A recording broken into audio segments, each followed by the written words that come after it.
Spirit-filled worship, ang ang ang pinagpe-pray ko ano yung pwedeng maging topic eh. Ang itinugon ng Lord, what happens if worship is spirit-filled? Ano yung mangyayari o ano yung nangyayari kapag ka ang iyong pagsamba ay puspos ng Espiritu Santo? Mayroong misconception about sa worship. Nakita niyo naman siguro kanina doon sa video. Marami yung mga nandoon sa church na minsan hindi sila satisfied doon sa music na nandoon sa church. Hindi sila satisfied doon sa pagpapaawit. At ang ginagawa nila, nagpupunta sila doon sa mga malalaking church. Nagpupunta sila doon sa church na may aircon. Nagpupunta sila doon sa church na ang ganda ng tugtugan, ang ganda ng ano. Hindi yun ang worship eh. Ang worship, ito yung part of being you. Part of us na inihahandog natin sa Diyos. Lahat ng bagay na nandito sa lupa ay galing sa Panginoon. Amen? Lahat ng bagay na meron ka, yung talino mo, yung lakas mo, yung trabaho mo, lahat ng bagay na mayroon ka ay galing sa Panginoon. Isa lang yung pwedeng manggaling sa'yo. At ang worship yun. So ito yung maipuproduce mo na maibibigay mo sa Panginoon. So kung ito lang yung pwedeng ibigay ng tao sa Diyos, galingan na natin. Di ba? Sabi nila, worship should be a lifestyle. Umaten nga lang ng practice, di ka pa mahagilap eh. Yun lang sa bahay mo, yung ba magpatugtog ka ng praise and worship, para pagka yung nagkantahan ng Sunday, hindi ka na nakatingin sa screen. Kasi kabisado mo na. Bakit? Araw-araw mo pinapakinggan. Pero anong pinapakinggan mo sa loob ng isang linggo? Ano yung mas pinaprioritize mo sa loob ng isang linggo? Lagi ko sinasabi doon sa mga worship leaders na kung kayo ay mag-worship o magli-lead ng worship, kayo yung sana yung una na dapat nakakabisado nung kanta. Hanggat maaari, yung kopya o yung kanta na nasa harap ninyo, guide nyo lang para hindi kayo mawala. Pero dapat kabisado nyo yung songs. Bakit? Mas madaling mag-lead and then ipaliwanag yung nilalaman na mensahe ng awitin kapag ka alam mo yung kanta. And the worship should be rendered sincerely. Ayan, from the heart. Dapat ito ay galing sa puso. Na kapag tayo ay may gagawin para sa Panginoon, dapat galing ito sa puso. Hindi ko na babasahin yung ating teksto dahil ito naman ay binasa na. Sa Acts 16:25-34, kung mapapansin ninyo, si Silas at saka si Pablo ay nakakulong nung panahon na yon. At sila, bago sila ikinulong, ay pinahagupit muna sila. Kapag ka ang isang tao ay pinahagupit, hindi lang latay yung meron ka, kundi sugat-sugat yung iyong katawan. alalahanin natin, nung panahon nila, ang nagpaparusa ay hindi mga Hudyo. Ang nagpaparusa, mga taga-ibang bansa.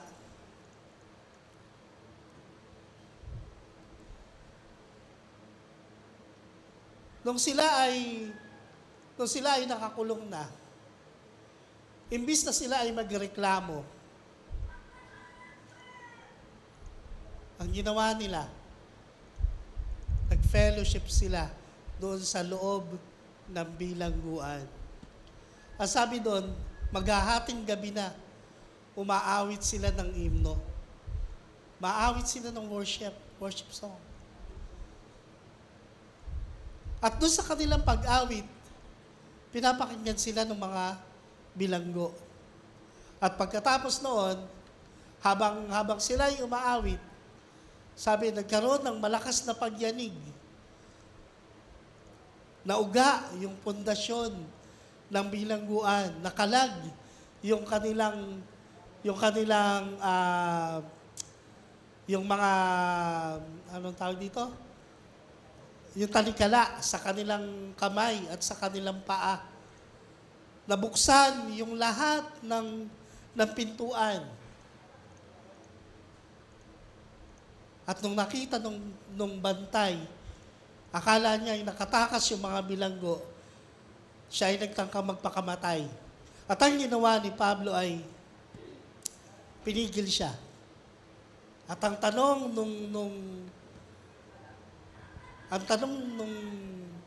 nung gwardiya, anong gagawin ko para ako ay maligtas? Sabi ni Pablo, manampalataya ka at maliligtas ka, ikaw at ang buo mong sambahayan. Tingnan niyo yung buong pangyayari sa pamamagitan ng pagsamba. Kahit na nandoon sila sa pinakamababang sitwasyon ng kanilang buhay, nagkaroon ng pagkilos ng Diyos doon sa loob ng bilangguan at nagkaroon ng pagkakataon na yung bantay at ang kanyang buong sambahayan ay magkaroon ng kaligtasan.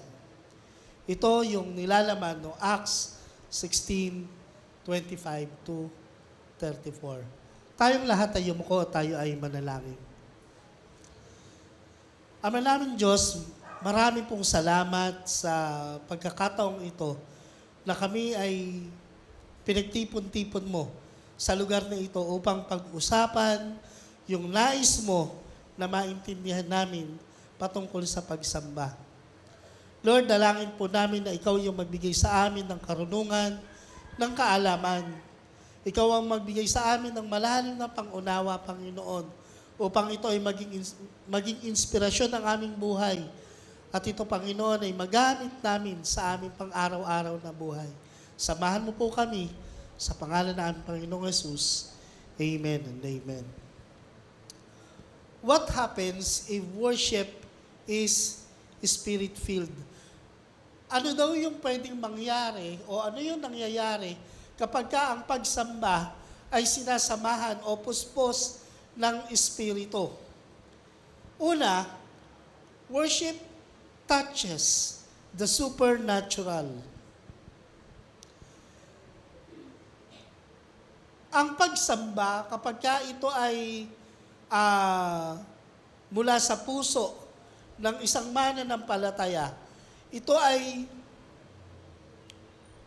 naglalakbay, nakakarating hanggang doon sa kalangit-langitan, sa mismong trono ng Diyos. Kapag ang sabi ng Panginoon sa 2 o 3 na nandoon at nagkakatipon, nandoon siya sa kalagitnaan. Mapalad tayo dahil mahigit tayo sa 3. Sabi doon sa Psalms 22, verse 3, the Lord inhabits the praises of His people. Ang Diyos ay nananahan sa papuri ng kanyang bayan. Naalala ko yung sinabi ng aking ina, lagi niya sinasabi, kung gusto mo na ang Diyos ay laging kasama mo, kung gusto mo na ang Diyos ay nandito sa bahay, matuto kang mag-worship kahit ikaw ay mag-isa. At ang ginamit niya na talata ay yung talata na binasa na kanina. Sabi niya, doon sa bilangguan, walang ibang nakakakilala sa Diyos. Si Silas at si Pablo lang. Pero hindi nila ikinahiya na sila ay umawit. Hindi ko alam kung magaling silang kumanta. Hindi ko alam kung sila ay, kung nasa tono yung kanilang boses. Pero ang sabi, pinapakinggan sila ng mga bilanggo. Maging doon sa bilangguan, hindi, parang halimbawa, yung mga presidente, mapapapunta mo sa bilangguan. Hindi, di ba?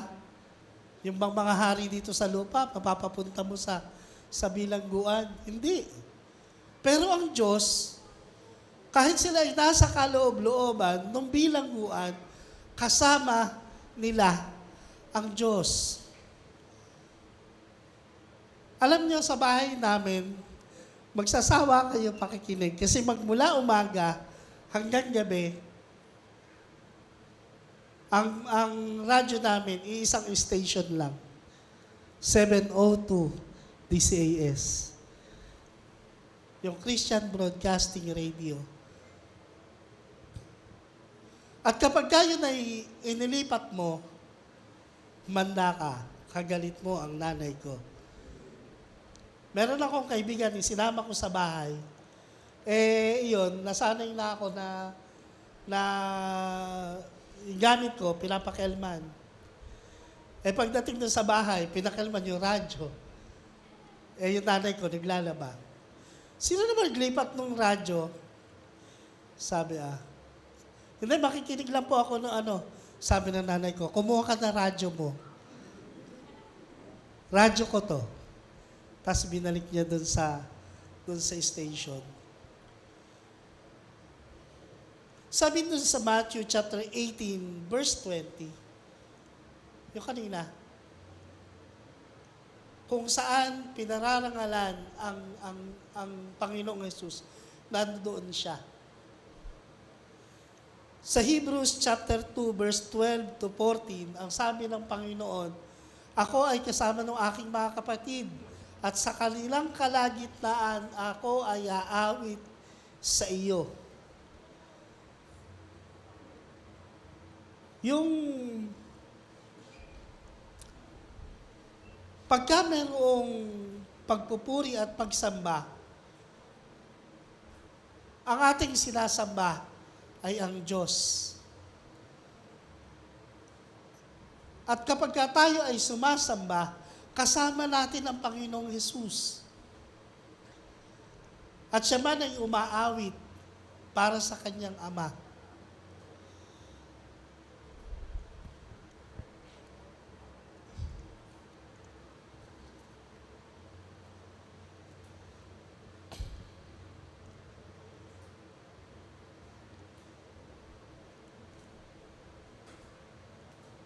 Tayo ay talagang pinagpala dahil kapag tayo ay nagpupuri, kapag tayo ay sumasamba, bukas ang langit sa atin. Hindi mo na kailangan na maging mahusay na mga awit para maging worshiper. Meron akong makakilala na hindi naman magaling magpaawit at lumiligo pa ang boses. Pero pagka nagpaawit, mararamdaman mo na kumikilos ang Diyos. Meron naman ang galing-galing na kumanta. Meron naman ang galing-galing na Pero pagka siya yung nagpaawit, pakiramdam mo, para kang nasa bar. Meron nagpa-perform sa unahan. Bakit? Iba ang pagiging singer, iba ang pagiging worshiper. Pwede ka mag-perform na napakahusay mo, pero pwedeng hindi worship yung ginagawa mo.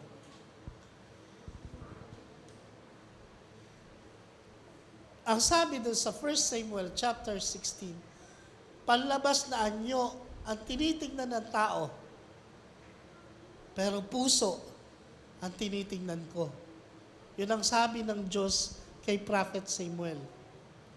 Napakahalaga na kung tayo ay aawit, na kung tayo ay tutugtog, na kung tayo ay sasayaw, na kung tayo ay may gagawin para sa Panginoon, ang mahalaga, yung motibo ng puso natin. Gaano ka ba ka-excited na bigyan ng papuri ang Diyos? Gaano ka ba ka-excited na pumunta at makipag-fellowship sa iyong kapwa mananampalataya? Alam nyo, ang Diyos ay naghihintay sa atin. Dahil kung excited ka, mas excited ang Diyos. Amen?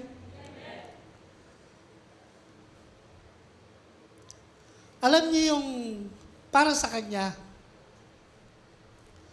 ito yung oras, ito yung araw na magbibigay ka ng time para sa Kanya. At yung ilang oras na ipananatili mo dito, isang malaking bagay yun para sa Diyos. Bakit? Sa dami ng tao na nagsasabi na sila ay mananampalataya, ikaw ang nandito.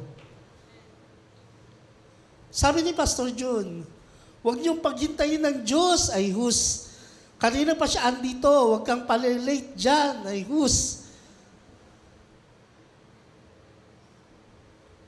Si Pastor Jun, kapag yung Sunday, may pagkakataon natutulog pa kami ni na Kuya James. Andiyan na si Pastor, kumakatok na sa pinto. Ay hala, bangon na kayo, tanghali na. Sabi, pambira, alas 6 pa lang na umaga. Ang service namin dati, 9 o'clock. Ang tayo pa, konting oras pa, pwede pa tayong matulog, pero para sa Kanya, hindi. Sabi niya lagi, dapat excited kayo, dapat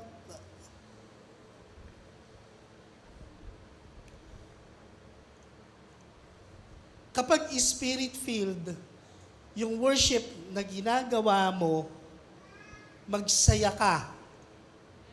Dahil may ginagawa din ng Diyos para sa'yo. Hindi kasi pwede maging spirit-filled kung wala ang Holy Spirit eh. At hindi rin siya matatawag na worship. So kapag ang isang mananampalataya ay puspos ng Espiritu, hahanapin niya ang Diyos. Excited siya sa Diyos. Bakit? Alam niya na kapag oras ng kanilang pagtatagpo, bukas ang langit para sa Kanya. Sa time kasi ng worship, ito lang yung time. Ito lang yung time na bukas ang langit para sa iyo. So don't miss yung time of worship, yung time of service. Pagka sinabi pong worship, hindi lang yung kantahan. Mag-i-start doon sa opening prayer, sa songs, and then sa preaching, at matatapos to doon sa benediction. Kapag hindi natin tinapos yung worship service, sabi nga, kung meron kang gagawin at hindi mo tatapusin, mas mabuti pa sana, hindi mo na lang ginawa. Saan kayo nakakita naghugas ng pinggan? Pagkatapos sabunin, hindi binanlawan. Di ba? Baka maibato mo yun dun sa naghugas. So kailangan talaga, kapag meron tayong gagawin para sa Panginoon, Kung ito ay spirit-filled, pahahalagahan natin ng buong buo. Ikalawa, worship enhances your relationship to God. No relationship, no worship. Sabi doon sa prophecy, sinabi ni Prophet Joel, sa Joel chapter 2 verse 28, I will pour out my spirit on all people. Your sons and daughters will prophesy. Your old men will dream dreams. Your young men will see visions. At nagkaroon ito ng fulfillment sa Acts chapter 2 verse 16 to 17. This is what was spoken by the prophet Joel. In the last days, God says, I will pour out my spirit on all people. Your sons and daughters will prophesy, your young men will see visions, your old men will dream dreams. Pagka sinabi na, I will pour out my spirit. Totoo ba yung sinabi ng Diyos? I will pour out my spirit on all people.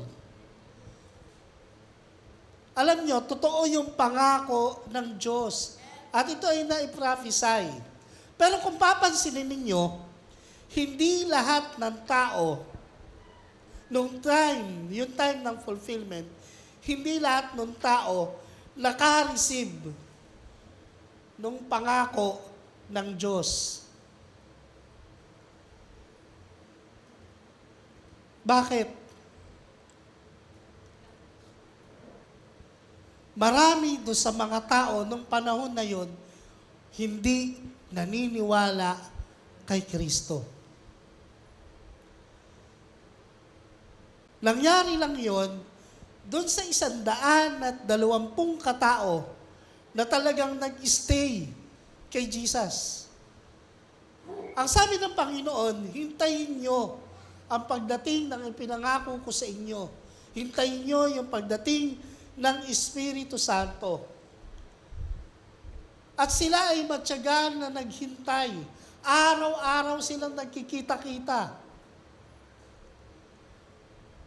At nung nangyari yon, nung naganap na yon, marami yung hindi makaintindi sa kanila. Ipinaliwanag ni Pedro na ito yung katuparan ng pangako ng Diyos para sa kanila. Bakit hindi ito na-receive ng ibang tao?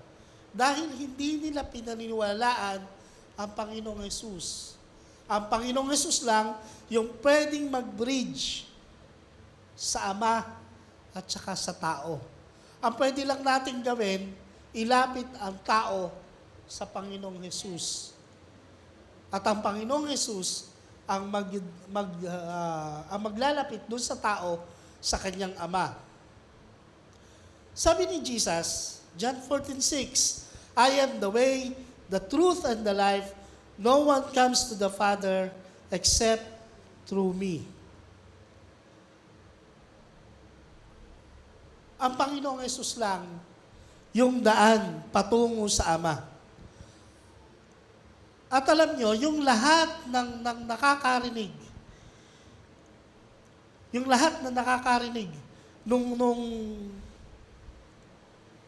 ng mabuting balita, lahat na nakakarinig na mensahe, ang Ama ang naglalapit sa anak. Lahat ng tao nakakarinig ng preaching. Lahat ng tao nakakarinig ng teaching. Pero hindi lahat ng tao nakakarinig ng rema. Yung living word. Ito yung spirit-filled. Kapag ito ay narinig ng tao, dito papasok na yung grace. Grace through faith. Dito papasok yung salvation. Bakit?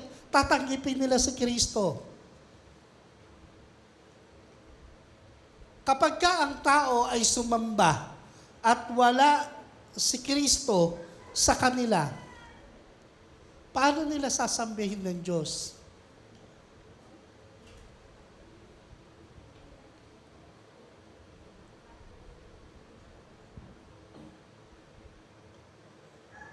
Sinabi doon sa John chapter 4, verse 23 to 24, God is Spirit.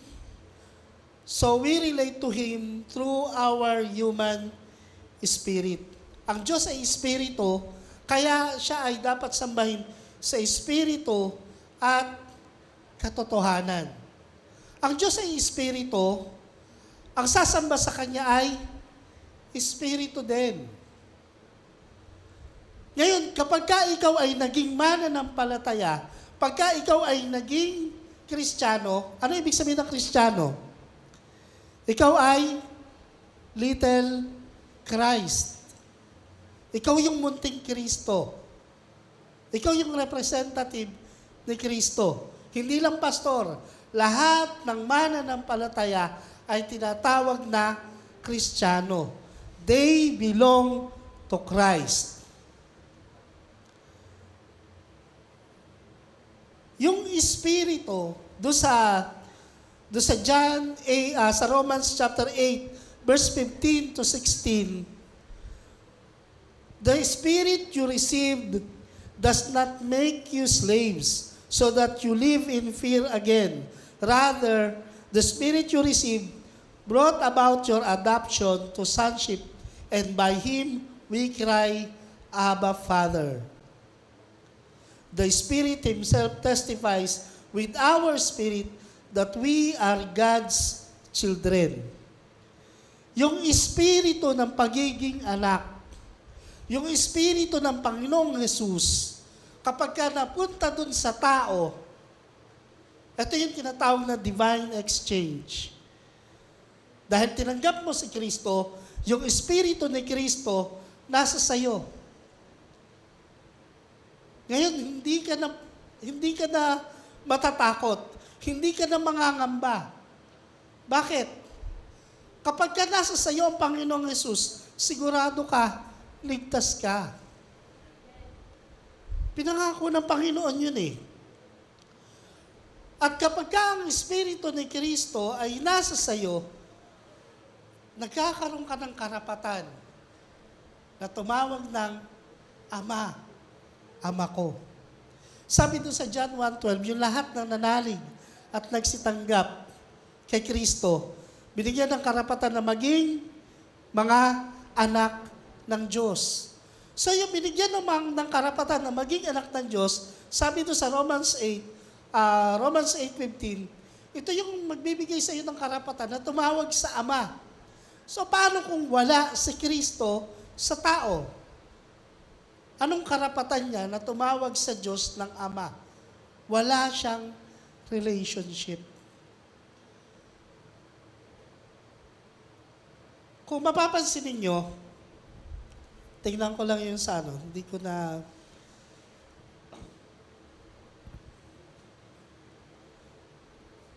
Ipaliwanag ko rin yun dun sa Matthew chapter 7.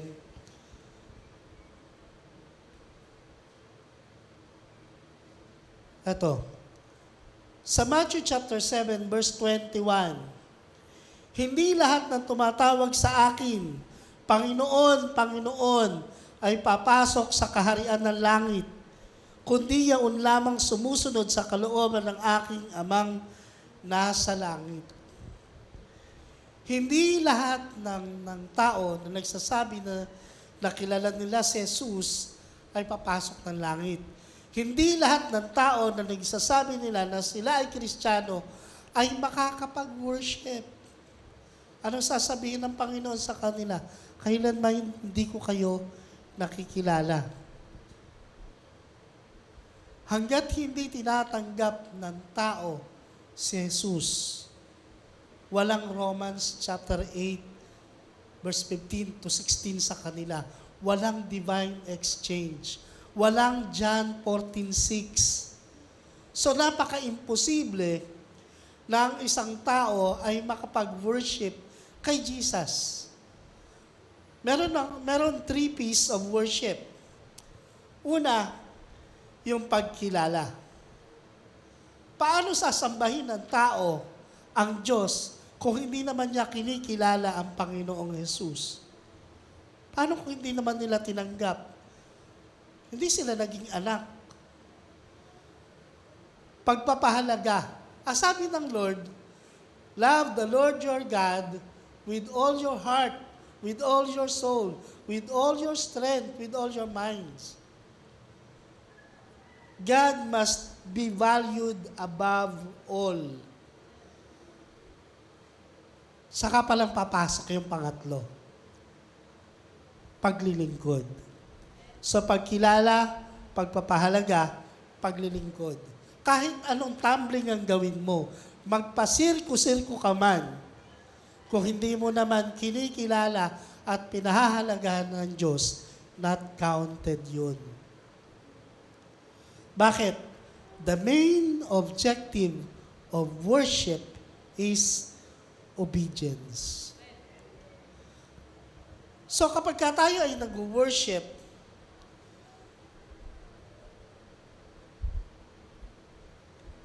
lalo nitong napapalalim yung ating relasyon sa Panginoon. Tingnan nyo meron tayong physical life, meron tayong personal life, pero at the same time, meron tayong spiritual life. And the spiritual life, without the Lord, ay wala lang. Wala yun. Kapag ikaw ay sumasamba sa Panginoon,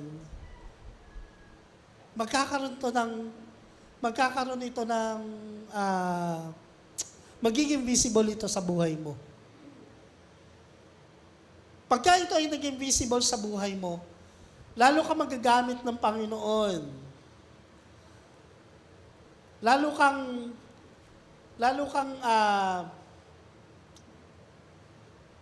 kang magpupursu sa iyong spiritual life. Meron kang ginagawa sa Panginoon, gagawin mo. Bakit? Para sa Panginoon. At kahit saan ka naroon, dito lang magkakaroon ng katuparan na you will be a blessing. God will bless your company. God will bless your homes. God will bless your life. Bakit? Kanya ka Ang sabi ni King Solomon, wala pa akong nakita na lingkod ng Diyos na pinabayaan niya. Amen? May mga pagkakataon na tuturuan tayo ng Panginoon, lagi kayo nararanasan. Bakit? Matigas din po ulo ko. Hindi ko mo pagka sinabing pastor ka, okay ka na. Hindi ako naniniwala doon. Lahat tayo, kailangan natin mag-pursue na sumunod at maglingkod. Bakit? Diyan tayo tinawag ng Panginoon. Ngayon, ang kagandahan, dahil meron kang relationship sa Lord, meron kang spiritual life, meron kang spiritual intimacy, dapat yon palalimin mo ng palalimin. And that is true worship. Tatanggapin ng Lord yung worship mo. Bakit? Nasa sayo ang Espiritu Santo. Nasa sayo yung Espiritu ni Kristo. Ano pang problema? Wala na. Wala nang hindrance para sa'yo. Nang dahil sa Panginoong Yesus, directly, meron ka ng access sa Ama. Nung time ni na Moses, kapag ka hindi ikaw yung high priest at hindi ikaw si Moses, dalawa lang yung nakakapasok sa Holy of Holies. Si Moises at saka si Aaron. Pero kapag ka ikaw ay pangkaraniwan na Levites at pumasok ka sa Holy of Holies, patay ka. Patay ka. Bakit? Para sa Panginoon, yun ay kalapastanganan sa iyo dahil hindi kanya binigyan ng access papunta sa kanya. Kaya kapag ka pumasok ka doon, patay ka. Pero alam nyo, doon sa divine exchange, nung namatay ang Panginoong Yesus, yung makapal na tabing doon sa templo na nagdi-divide doon sa holy place at sa Holy of Holies ay napunit. Nabuksan ang Holy of Holies para sa lahat. Ibig sabihin, kapag ka ikaw ay Kristiyanong totoo, ikaw ay lingkod ng Diyos, gawin mo yung lahat ng magagawa mo para makapaglingkod ka sa Diyos. Lahat ng bagay na gagawin mo ay magiging pagsamba para sa Kanya. Pagkilala, pagpapahalaga, paglilingkod. Maaaring hindi ka magaling magsalita, pero samahan mo yung maglilid ng Bible study. Kailangan niya ng kasama. Maaaring hindi ka magaling umawit, pero kahit papaano, mag-backup ka. Lahat ng bagay ay mayroong paraan para makapaglingkod ka. Ngayon, hindi ka na natatakot. Bakit? Alam mong ang Panginoong Yesus ang may hawak at nangangalaga sa iyo. Kapag ka ikaw ay worshiper, pagka ikaw ay totoong Kristiyano, kahit saan ka magpunta. Ako lagi kong iniisip na pinagpapala yung company na pinuntahan ko. Bakit? Siyempre, naglilingkod ako sa Diyos eh. Hindi niya hahayaan na mawalan ako ng trabaho. Hindi niya hahayaan na magkaroon ako ng problema sa trabaho. So, alam ko na ang Diyos ang may hawak sa akin at ang Diyos ang may hawak sa kanila. At alam nyo, kahit saan ka magpunta, you will be a blessing. Ikatlo, real worship knows no boundaries. Parang naging topic nyo na dati yung limitless. Di ba? Limitless. Real worship knows no boundaries. Pagka ikaw ay lingkod ng Diyos, lahat ng bagay posible sa iyo. Parang imposible naman na mangyari yan. Hindi, posible yan. Bakit? Ang Diyos na pinaglilingkuran ko ay Diyos ng mga imposible. Lahat ng imposible, nagiging posible. Alam niyo, nag-start tong church na to, walang bakal yan. Ang gate, salasalang kawayan. Ang bubong, hanggang dito lang. Yun doon, bukas pa. Hanggang sa nagkaroon ng bubong, nagkaroon ng kwarto doon nagkaroon kami ng pastoral house. Doon kami nagkukulumpunan, ni na Kuya Omeng, ni na Kuya James, ni na Sherwin. Kapag ka ikaw ay naglilingkod sa Panginoon, kapag ka ikaw ay taong may takot sa Diyos, mayroong pagpapahalaga sa Diyos. Alam niyo yung sabi ni David sa Psalms 23, verse 4 and verse 6, "Even though I walk through the valley of death, I will fear no evil. For you are with me, your rod and your staff, they comfort me." Sabi doon sa verse 6, "Surely your goodness and love will follow me all the days of my life, and I will dwell in the house of the Lord forever." Kapag ka ibinigay mo sa Panginoong Yesus ang buhay mo, at ikaw ay naging totoong worshiper, maging masaya ka na. Bakit? Naniniwala ba kayo na hindi na kayo pwede mapunta na impyerno? Sino naniniwala? Sabi ng Panginoong Yesus Lahat ng inilagay ng aking Ama sa aking palad ay walang mapapahamak ni isa. Maliban lang dun sa isa na humanap ng kanyang kapahamakan. Which is, ang tinutukoy niya, si Judas lang. Si Judas Iscariote. Pero yung lahat ng tao na nagtiwala sa kanya, hindi mawawala. Hindi mapapahamak. Bakit? Alam nyo, yung kaligtasan natin, kung ito ay nakasalalay sa atin, pwede itong mawala. Pero kapag ito nakasalalay sa Panginoong Hesus, ang Panginoong Hesus ang pundasyon ng iyong pananampalataya, ang Diyos ang pundasyon ng iyong kaligtasan, paano ka mapapahamak? Amen? So anong pwede natin gawin? Mag-stay lang tayo. Huwag kang lumabas doon sa kamay ng Panginoon. Doon ka lang. Kung ano yung pinapagawa sa iyo ng Diyos, gawin mo. Katulad ka ng sundalo. Sabi ni Napoleon Bonaparte, in time of revolution, with perseverance and courage, a soldier should think nothing impossible. Sino sa inyo yung gusto mag-disciple? Taas ang kamay. Walang may gusto mag-disciple.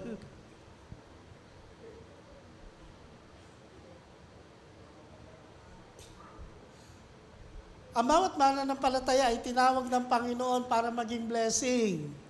Kung ikaw ay lumalago, kung ikaw ay naligtas, dapat meron ulit taong maliligtas dahil sa iyo. Dapat meron ulit taong matututo dahil sa iyo. Kung ikaw ay nakatikim ng bagay na nakakapagpasaya sa iyo, share mo to sa iba. Huwag mo sarilinin. Alam niyo, ang mahirap lang talaga sa discipleship, lahat kasama. Kasama yung pagod mo, kasama hirap mo, oras mo, minsan bulsa mo kasama din. Mas may makikinig kasi sa'yo kapag mayroon kang pinapakain. Habang halimbawa, magyaya ka lang, merienda tayo. Habang nagme-merienda, sharean mo. Alam mo, napakasaya ng mag-testify ka lang. It doesn't mean na lahat ay kailangan scriptural. Bakit? Ang mananampalataya, kapag ikaw ay nagbabasa ng Bible, yung Bible, nagiging ikaw. Yung Bible, ilalagay mo sa puso mo, yung lahat ng sasabihin mo, galing sa Bible. Amen? Habang kumakain yung sinasharan mo, sa balik ka ulit, kain ulit tayo. Siguro makalima, 6, palagay ko, sasama na ako sa iyo.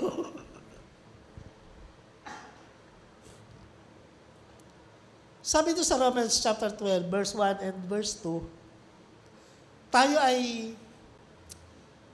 hinihikayat ni Apostol Pablo. Actually, para to dun sa mga Romans. Pero ito ay inspiration para sa atin na ihain natin yung ating buhay bilang haing buhay, banal at kalugod-lugod sa Diyos. Dahil ito yung karapat-dapat na pagsamba.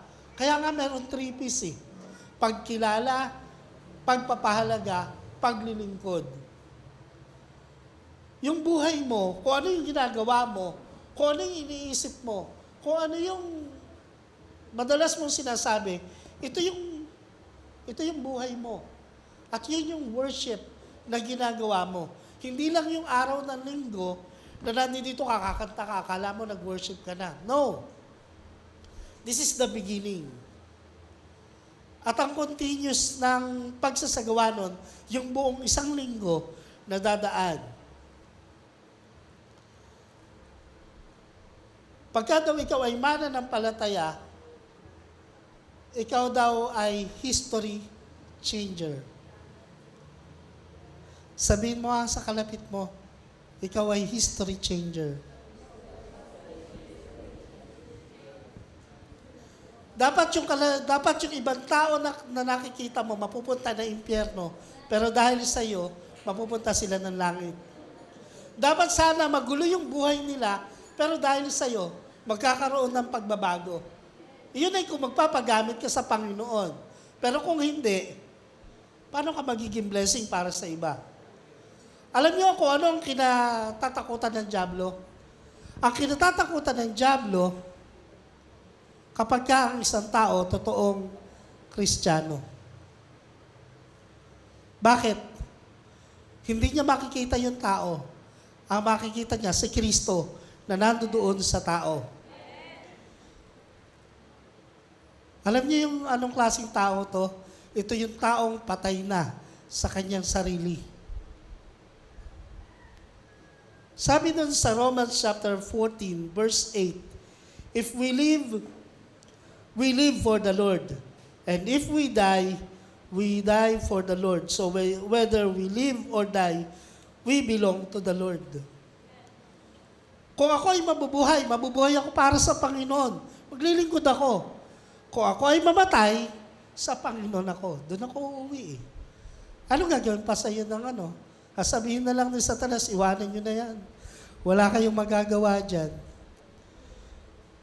Pero kapag kayong Kristiyano, o nagkukunwaring Kristiyano, sasabihin ni Satanas, huwag nyo hayaang makarating ng langit yan.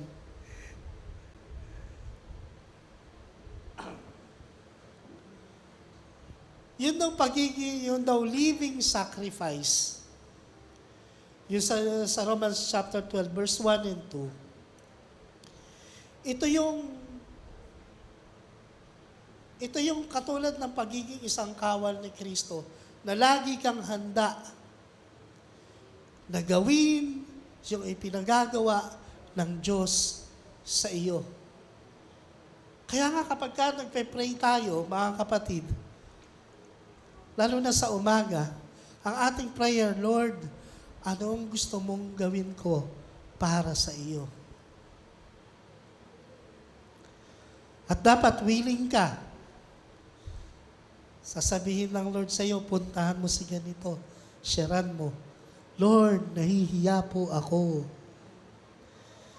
Sabi ni Lord, huwag kang mag-alala, sasamahan kita.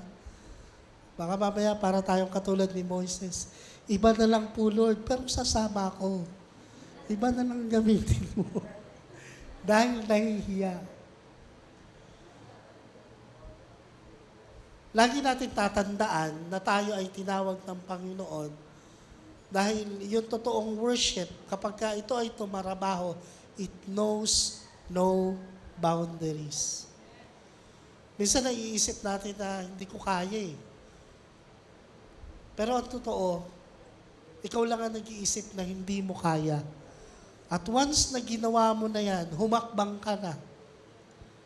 Makikita mo na lang yung sarili mo na, ganun pala kadali. Ganun pala kadali. Isa lang pala ang dapat kong gawin. Sumunod lang. Sumunod lang. Kapag kasi sumunod tayo, lahat ng bagay magagawa ng Lord sa atin. Yun lang ang kailangan gawin. Makinig, sumunod. Pagka tayo ay nakinig, sumunod, lahat ng plano, yung kalooban ng Diyos, yung God's will, mangyayari. Pero bakit hindi nangyayari yung God's will? Bakit? Kasi hesitant tayo. Ayaw natin gawin. Nahihiya tayo, pinagpapalagay natin na wala tayong kakayahan na gawin. Pinagpapalagay natin na hindi pa tayo handa. Kailan ka magiging handa? Kailan ka magiging handa? At ito pa, ang Diyos ay naglalagay ng pagkakataon para sa iyo, para ikaw ay i-prepare. Ang kailangan mo lang gawin, sumunod. Kapag ikaw ay sumunod, dito natin mapapatunayan na spirit-filled yung worship mo. Bakit? hindi lang hanggang salita, hindi lang hanggang pagdalo, kundi ito ay makikita doon sa kabuuan ng buhay mo. Naisip mo ba kung saan ka tinatawag ng Panginoon? Baka hanggang ngayon nag-iisip pa kayo kung anong calling nyo. Nung una, ayokong magpastor dahil iniisip ko na, okay lang sana kung pera-pera lang ang usapan eh. Eh hindi, kaluluwa yan, buhay yan. Pagka napahamak yan, sa akin sisingilin ng Diyos yan. Natatakot talaga ako, ayokong, baka mamaya mapahamak pa yan sa akin eh. Okay lang kung ako lang, madisgrasya man ako, wala akong sagutin, ako lang. Pero hindi ganun ang plano ng Diyos. Hindi ganun ang plano ng Diyos. Ang plano ng Diyos, maging pagpapala ka para sa iba. So you should be willing to take the risk. Susunod ba ako o hindi? Susunod ba ako o hindi? Yan ang problema araw-araw eh. Yan ang battle ng isang Kristiyano. Susunod ba ako o hindi? So sana matagpuan tayo na talagang tayo ay susunod. Ngayong umagang ito, 3 bagay yung pinag-aralan natin. Yung una, worship touches the supernatural. It crosses the boundaries. Nag-ano siya doon sa from our human world to spiritual realm. Ikalawa, worship enhances your relationship to God. Kung gusto mong maging intimate kay Lord, yung buhay mo dapat maging pagsamba. At ikatlo,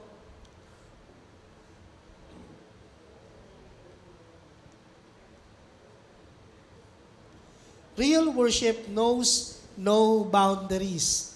Ang mga anak ng Diyos ay tinawag niya para maging mananagumpay, para maging conquerors. So, kung ikaw sa tingin mo ay gusto mo na maging conqueror, sumunod ka sa Diyos. Amen? Tayo pong lahat ay yumuko, tayo ay manalangin. Panginoon, maraming pong salamat sa iyo na lagi mo kaming sinasamahan. Katulad ng pangako mo sa amin, hindi mo kami iiwan, hindi mo kami pababayaan. Kami, Panginoon, ay pupuspusin mo ng iyong espiritu at gagamitin para maging pagpapala para po sa maraming tao. Lord, dalangin ko po ng iyong pagpapala, ang iyong pagsama, Panginoon, ay sumaaming lahat at makita sa amin, Panginoon, na kami ay sumusunod, makita sa amin na kami ay handang makinig at sumunod sa iyong iniuutos sa amin. Sa iyo po, O Diyos, ang pinakamataas na papuri, parangal, pagdakila at pagluluwalhati sa pangalan ng aming Panginoong Hesus. Amen at amen.